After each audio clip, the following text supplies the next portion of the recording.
Hey YouTube, how you all doing out there today? My name is Kirashan and I'm here today bringing you a review of the Potensic D58 drone.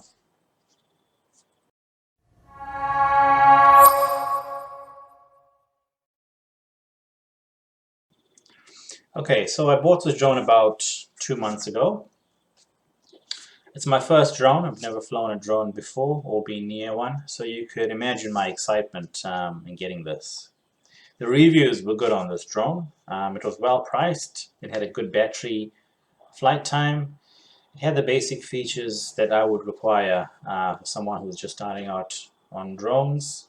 Some of the features, for example, were altitude hold, GPS, return to home when signal was lost and when battery was low as well. So this is just some of the basic stuff that I thought that starting out I'd probably need on a drone. It's nothing too fancy. At the moment, I just take it out of the box. It hasn't got the guards in it or anything. But what we'll do is we'll get stuck into this, and I'll show you guys the packaging that it came with, and a few flight videos and pictures. Let's get stuck into it. Okay, so the D58 that I got comes in this case. Pretty cool case. Pretty solid.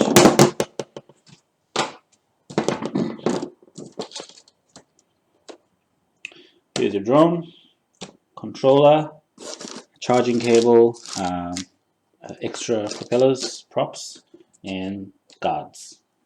Take the drone out. So this one I've got in here, I've got the battery already in. But batteries fit into here. This comes with two batteries. Two batteries fit in there, and the set, which is really cool. Which is why I went for this option here.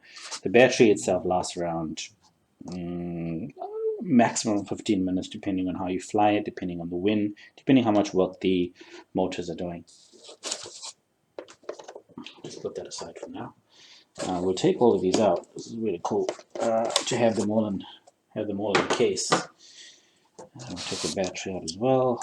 Put that aside over here. Charging cable. Charging cable is proprietary. I think they could have done a better job of just sort of having this fit a bit better in here. I think this is a little bit finicky. And it is what it is. It works, so no dramas. You get 4 extra propellers. I haven't had to use them yet, touch wood. Okay, and that's your case, which is really neat. Now, I do use the guards only because I am a beginner. I haven't flown a drone before, so in an effort to save the propellers, I do put the guards on. And that's fine. I'll put it on carefully because there's only 4. So once I have these on, I don't think I'm going to be taking them off after this, which means I'm only putting them into the case, which is fine at this stage. As you can see, it doesn't quite fit in there. Put the guards on, so that's fine. No dramas. The battery fits into here, just like that. There you go. It takes a micro SD card which sits at the back of the camera down here. It's a 720 1080p camera, so 720 video when it's recording directly to your mobile phone through the app, 1080p onto the SD card. It's a single gimbal, so it does go up and down. It's got some rubber dampening here, which seems to work to a certain degree. It's not as shaky as some of the video footage I've seen out there. So that, all in all, is the Potensic D58. Pretty neat little drone, great for somebody who's just picking up how to fly a drone, hasn't really been into it. The first time I flew this, I was really scared it was gonna drop. But this thing has altitude hold, so it'll go up, provided your GPS is calibrated, it'll just sit there and hover. Obviously with wind and stuff, you've got to control it, but it won't just, you don't have to keep it up in the air. That's a plus. It's got GPS. Controller, pretty basic controller. I don't think, I've seen some of the videos, unsure if these are connected or not, but anyway. There are Potensic videos on YouTube that show you how to calibrate the GPS and calibrate the gyro on this. That is important. It is really important that you calibrate the gyro. What I tend to do is every time I bring it back down to land, I calibrate the gyro again just by holding it down 45 degrees. All lights will flash, and it'll just make sure that your gyro is level, so when you take off, it's not moving to one side. There's also a video on how to use the app, the phone app, as well as the controller. So I won't go into those right now because it's already available. Your phone fits into here quite neatly and holds it on. So what I'll do next is we'll take a couple of shoots with this, and also to show you guys how it flies around.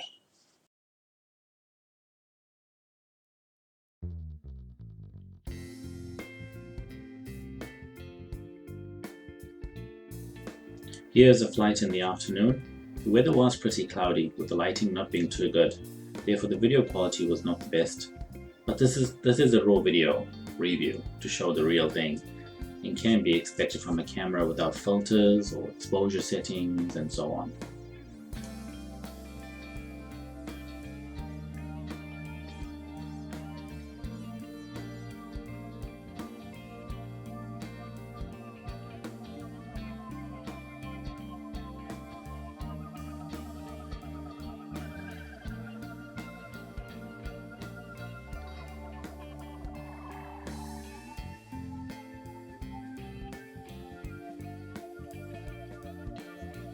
Here we're going to do a couple of flights around the yard, just warming up and take off.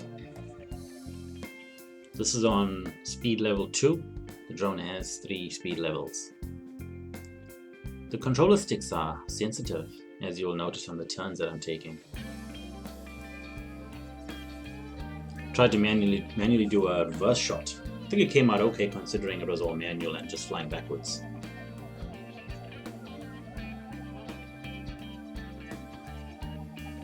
Now I popped it on speed level 3, and I was just zooming around the yard, testing the flight ability, and see what it looks like in camera, moving at that speed, pretty low to the ground, and trying to take gentle turns. I did slice much of the video where it got close to the neighbor's yard, just to maintain privacy.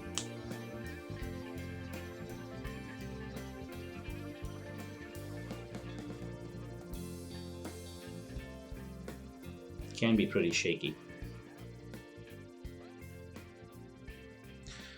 So I've been flying this drone for a few weeks now, as you've seen from the videos. A couple of findings on this drone. Number one, I learned to use the correct SD card. Initially I just found a card that I had lying around. This produced really choppy video. So after a while of trial and error, I figured out that the SD card was a problem, and since then I've purchased a much better write-capable card. It records video much better. Of course, the drone itself, there's a lot behind that, but the card made also quite a difference. It was very laggy every 2 seconds. The next thing I found is the calibration is really important. Not just the GPS calibration, but also the gyro. Once I had it on a level surface, and then I calibrated it, it kept it level in the air as well.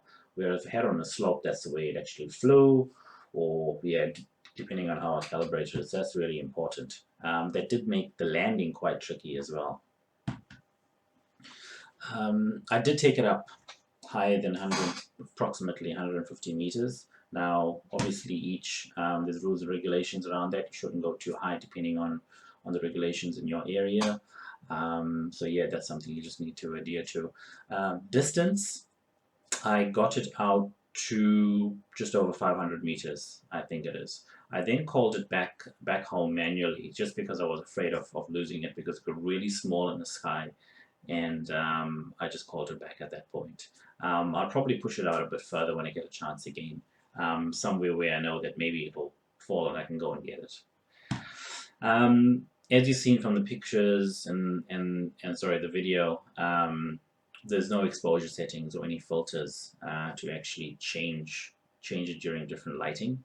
So getting nice pictures really depends on the environment lighting itself, as you can tell from the videos. And this was expected, so all good. What else was there? Propeller guards. I did say before that I'm going to fly without propeller guards, but I ended up taking them out only because I could take it in the case around.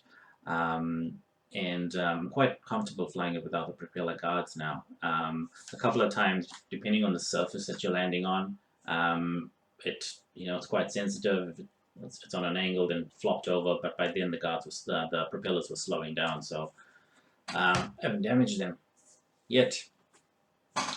Flight time,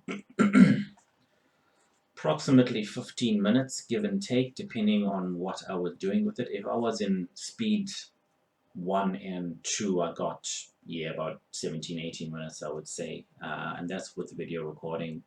If I was in speed level 3, probably 11, 12 minutes or so. Just because it used more power, drained the battery. One little finicky thing that I found with the controller is the placement of the battery cover. So when it's in the case and I pull it out, the battery cover comes out. If I'm pulling out the phone holder, the battery cover comes out. So I just have to be mindful that when I'm holding it, I'm not actually holding the battery cover, it just flies out.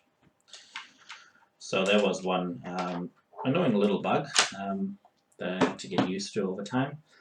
I guess the last thing is that I got pretty used to this drone overall very quickly. So now I'm looking for something different to have a play with. Once you start flying with it and get your direction going, whether you're going forward or whether it's coming back to you, the direction is opposite, you get pretty used to it. And you actually get the hang of the controllers as well. They are quite sensitive, so that's something I have to be careful for. You would have seen from the videos that moving left or right or forward gives it a bump, and the video sort of staggers a bit, so they are sensitive. Overall, good drone for a beginner. Definitely recommended if something you want to play around. It's been pretty robust. I've dropped it a few times as it landed. It's still in one piece. Battery is good. Video quality is what it is for the drone itself. Overall, I'm happy with it. It works. It works for what it is. So thanks for watching, guys. I'll end this with a couple of pictures taken over some of the spots that I've cycled to, and see you guys on the next review.